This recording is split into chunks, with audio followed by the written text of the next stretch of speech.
नमस्कार दोस्तों, SR news में आप सभी का स्वागत है। उत्तर प्रदेश के जिला बहराइच में दुर्गा मूर्ति विसर्जन के दौरान हुआ दंगा आज पूरे देश में चर्चा का विषय बना हुआ है। उत्तर प्रदेश के मुख्यमंत्री योगी आदित्यनाथ पूरे देश में ये डंका पीटते हैं कि उत्तर प्रदेश की कानून व्यवस्था चुस्त और दुरुस्त है। उन्हीं के पुलिस के सामने एक व्यक्ति जिसका नाम राम गोपाल मिश्रा है, उसको पीट करके गोलियों से, छुरी से इतना मारा गया कि उसकी मृत्यु हो गई घटनास्थल पर ही। और पुलिस, योगी आदित्यनाथ की पुलिस की पूरी टीम मूर्ख दर्शक बनकर बस देखती रही। हुआ ये कि दुर्गा मूर्ति का जो विसर्जन का कार्यक्रम था वो हो रहा था। इसी दौरान एक मुस्लिम बस्ती से होते हुए ये जो जुलूस था वो जा रहा था, लेकिन जैसे ही मुस्लिम बस्ती में ये जुलूस प्रवेश करता है तो कुछ डीजे पर आपत्तिजनक गाना बजाना शुरू कर देते हैं, हुड़दंग करते हुए लोग, जिसके विरोध में मुस्लिमों की तरफ से इसका विरोध किया जाता है और डीजे पर जो गाना बज रहा था उसको बंद करने का आह्वान किया जाता है। लेकिन जो ये भीड़ था, ये लोग उन लोगों को उकसाने के लिए, चिढ़ाने के लिए लगते हैं नारा लगाने, जय श्री राम और तमाम प्रकार के नारा लगाना शुरू कर देते हैं। और जैसे ही नारा लगाने लगते हैं, कहा सुनी होती है, लेकिन जो पुलिस की टीम होती है वह तो ना ही मुस्लिम पक्ष को और ना ही हिंदू पक्ष को, दोनों को कंट्रोल करने में असमर्थ हो जाती है और देखते ही देखते कहा सुनी मार पीटा में तब्दील हो जाता है। इसी दौरान एक व्यक्ति जिसका नाम राम गोपाल मिश्रा बताया जाता है, वह सामने एक अब्दुल का मकान है, उसके छत पर चढ़ जाता है और वहाँ पर हरा झंडा लगा होता है उसके मकान पर। उस झंडे को उतारता है, निकाल करके उसको फेंक देता है और वहाँ पर भगवा झंडा लहराते हुए जय श्री राम का नारा लगाने लगता है। अब नीचे सड़क पर जितने भी लोग थे, ये लोग उसको उकसाते हैं और वो नीचे से भी जय श्री राम के नारा लगना शुरू हो जाता है। पुलिस की टीम ये सब देख रही थी, लेकिन किसी भी पक्ष को वो रोक नहीं रही है, क्योंकि भीड़ इतना ज़्यादा था। तब तक आरोप ये भी है कि पास में ही 2 मस्जिद है, वहाँ से आह्वान होता है कि काफिरों को मारो।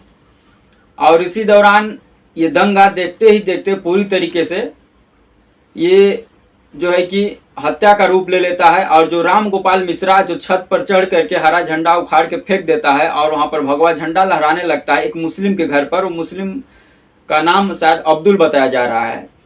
अब उसको वो लोग पकड़ते हैं और उसको मार देते हैं। और जैसे ये खबर भीड़ को पता चलती है, भीड़ उत्पात मचाना शुरू कर देती है और देखते ही देखते तमाम सड़क पर जितनी दुकानें थीं या मुस्लिम पक्ष का जो घर था उसमें आग लगा दिया जाता है।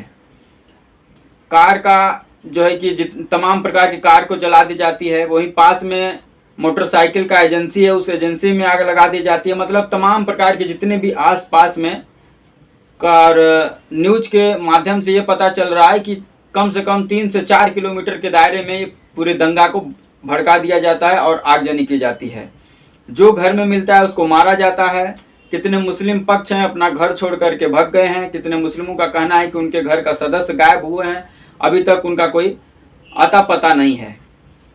जब भीड़ और दंगा अनियंत्रित हो जाता है, तब आनंद फानन में उत्तर प्रदेश के मुख्यमंत्री योगी आदित्यनाथ लखनऊ में एक मीटिंग करते हैं और वहाँ से आला अधिकारियों को बहराइच के लिए भेजते हैं। इसी में आप लोग भी देखे होंगे कि जो STF चीफ हैं अमिताभ यश, वह पिस्टल लहराते हुए भीड़ को गाली गलौज करते हैं और भगाने की कोशिश करते हैं। हालांकि कुछ देर के बाद ये जो दंगा है नियंत्रण में पुलिस के आ जाता है, लेकिन तब तक बहुत देर हो चुकी होती है। तमाम लोग घायल हो जाते हैं और गोपाल मिश्रा, जैसा कि बताया जाता है कि उसको भीड़ द्वारा मार के ख़त्म कर दिया जाता है। अब ये जो है कि दंगा हुआ क्यों और दंगा का कारण क्या था, इसका अभी तक कोई पता नहीं चला है। बस जो भीड़ बोल रहा है, जो लोग बोल रहे हैं, उसी को लेकर के मीडिया में तमाम प्रकार के जो है कि न्यूज़ चलाए जा रहे हैं। लेकिन सवाल वही है कि जब पुलिस की टीम को पता था कि ये जो जुलूस है ये मुस्लिम बस्ती से होकर जाने वाला है, तो पुलिस अपनी तरफ से तैयारी क्यों नहीं की थी। और जब डीजे पर अश्लील गाना बज रहा था मुस्लिम बस्ती में जा कर के, तो पुलिस की टीम उन लोगों को नियंत्रण क्यों नहीं की। और जब कहा सुनी होने लगा 2 पक्षों के बीच में जब किसी भी बात को लेकर के, तो पुलिस टीम बीच बचाव करने के लिए सामने क्यों नहीं आई। ये तमाम सवाल आज पूरा देश जानना चाहता है। और उत्तर प्रदेश के मुख्यमंत्री जो है योगी आदित्यनाथ, जब वो खुद बयान देते हैं हरियाणा के लोग विधानसभा चुनाव में जाकर के कि हिंदुओं बटोगे तो कटोगे, जब एक प्रदेश का मुखिया ही ऐसा बयान देगा कि बटोगे तो कटोगे, तो जो उसके चाहने वाले लोग हैं, जो उसके समर्थक हैं, वो तो ऐसी हरकत करेंगे ही। और ये शब्द किसके लिए था आप सोच सकते हैं, कोई बताने की ज़रूरत नहीं है। जिस पार्टी का जन्म ही दंगा से हुआ हो, जिस पार्टी के लोग अपने आदर्श गोडसे और सावरकर को मानते हों, उनके बारे में ज़्यादा कुछ बताने की ज़रूरत नहीं है। इनका काम ही है दंगा भड़काना। और आप सबको पता होगा उत्तर प्रदेश में आने वाले कुछ महीनों में विधानसभा की 10 सीटों पर उपचुनाव होने वाला है। और कहीं न कहीं लोग ये भी बोल रहे हैं कि उसी को देखते हुए सुनियोजित तरीके से इस दंगा को भड़काया गया है, ताकि जब ये दंगा भड़केगा, कुछ लोगों की मृत्यु होगी, तो जो सरकार में मौजूद पार्टी है वो विधानसभा के उपचुनाव में घूम घूम कर ये हिंदुओं से बताएगी कि बहराइच में ऐसे ऐसे हुआ था, हमारे हिंदू भाइयों को एक पक्ष ने मार दिया था, इसलिए हमको वोट दो कि ताकि आप सुरक्षित रह सको। कितनी शर्म की बात है कि केंद्र में और राज्य में हिंदूवादी संगठन जो अपने आप को हिंदू हृदय सम्राट जो लोग बोलते हैं, उनकी सरकार है। उसके बाद भी पिछले 10 सालों से ये लोग केवल हिंदुओं को डरा रहे हैं इस बात पर कि हिंदू खतरे में है, मुसलमानों के ऊपर निशाना साधने के लिए। तो देश में हिंदू खतरे में है, कुछ समय के बाद मुस्लिम बोलने लगेंगे कि मुस्लिम खतरे में है।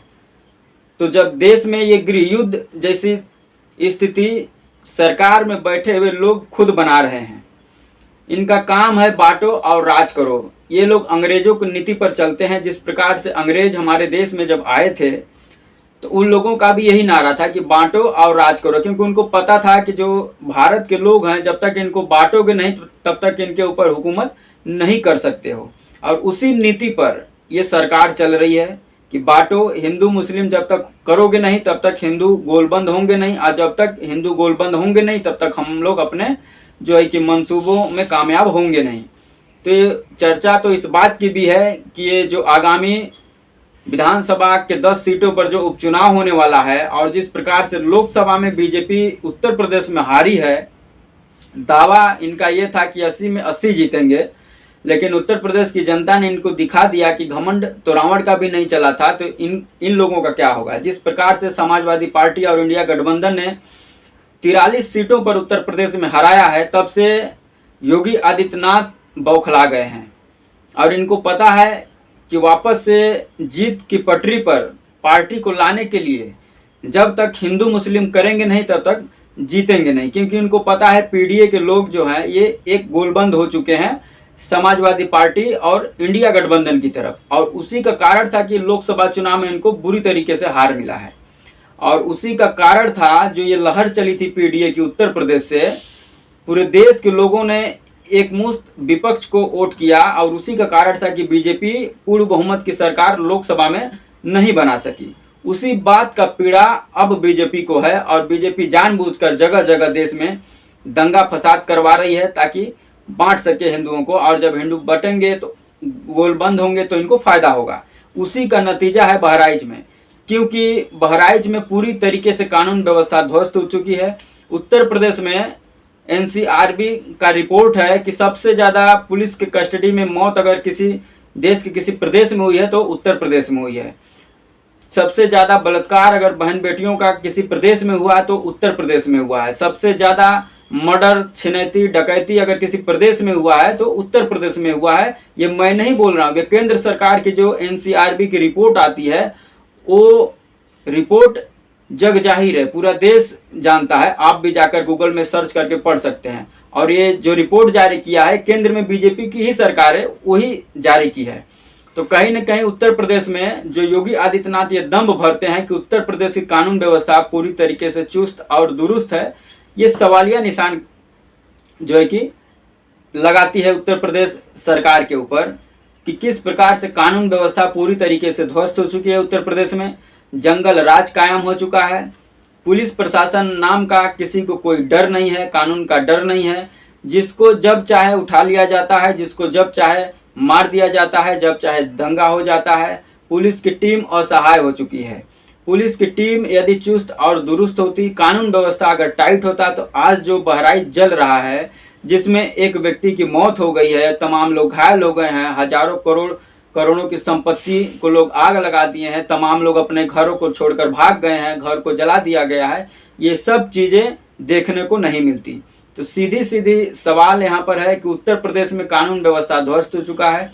योगी आदित्यनाथ पूरी तरीके से असहाय मुख्यमंत्री बन के रह गए हैं, क्योंकि उनको पता है कि उनकी कुर्सी का दो पांव खींचने के लिए, एक पांव ब्रजेश पाठक खींचने के लिए तैयार है, तो दूसरा पांव केशव प्रसाद मौर्य खींचने के तैयार है। तो वो अपने कुर्सी बचाने के लिए और उपचुनाव में किस प्रकार से जीत दर्ज की जाए, ताकि जो लोकसभा में जो बेइज्जती हुई है इनकी, वो विधानसभा के 10 जो उपचुनाव होने हैं उसमें जीत करके इज्जत को बचाया जाए, वो उसमें मशगूल है। प्रदेश की जनता मरे जले, इनसे कोई मतलब नहीं है। जब बहराइच जल रहा था तो उस समय उत्तर प्रदेश के मुख्यमंत्री दिल्ली में मीटिंग कर रहे थे आगामी विधानसभा के चुनाव को लेकर के। तो आप देख सकते हैं किस प्रकार से उत्तर प्रदेश के मुख्यमंत्री अपने प्रदेश को लेकर के किस प्रकार से जो है कि मीटिंग कर रहे हैं चुनाव को लेकर। इधर प्रदेश जल रहा, उनसे कोई मतलब नहीं है। तो सीधी सीधी बात है कि जो लोग इस दंगा में शामिल थे उसका जांच होना चाहिए। डीजे पर ऐसा क्या गाना बज रहा था कि मुस्लिमों को प्रॉब्लम हुआ, जो उन्होंने आह्वान किया कि इसको बंद किया जाए, और उसके बाद पुलिस प्रशासन क्या कर रहा था। पुलिस प्रशासन का सीधे सीधे यहाँ पर फेलियर है। पुलिस प्रशासन की मौजूदगी में ये दंगा शुरू हुआ और देखते ही देखते इतना विकराल रूप ले लिया कि आज पूरे देश में बहराइच दंगा की चर्चा हो रही है। तो ऐसे ही तमाम और खबरों के लिए हमारे चैनल पर सुनने के लिए और देखने के लिए चैनल को सब्सक्राइब करें, वीडियो को लाइक करें। जय हिंद, वंदे मातरम।